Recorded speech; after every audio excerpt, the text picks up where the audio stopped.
سلامونه احترامات ریل ګوټ کې هم دا د دې کې یوه فیمیل ده یوه ښځه ده دا دومره محنت کوي څه خپل مثال جیب خرچې دپاره په ټرین کې ناسته ده خپل وخت بچت کوي او ټرین کې چې هم سفر هم کوي او دا شون هم جوړوي دا بیا دو خرڅوي warum machen Sie das?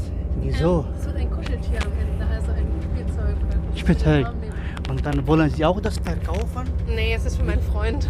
دا خپل وخت بچت کول دپاره مثال دا شی جوړوي خو دا خرڅوي نه دا د خپل مثال ښه ملګری وي همغه دپاره دا ورکوي مثال هغه یا خوشحال وي یا هغه یې خرڅ کړي مثال ګټه وکړي مو دینه مطلب تنه پښتنه مو وکړله هغه نه بعد دا ویډیو مو ته نه کوو بغیر پښتنې دې ځای نه بیا ته ویډیو نشي کولی خو به هر حال ښه خبره ده پښتن نو دا مثال خپل وخت هم بچت کوي او داسې شیان جوړوي او خوند ورکوي مننه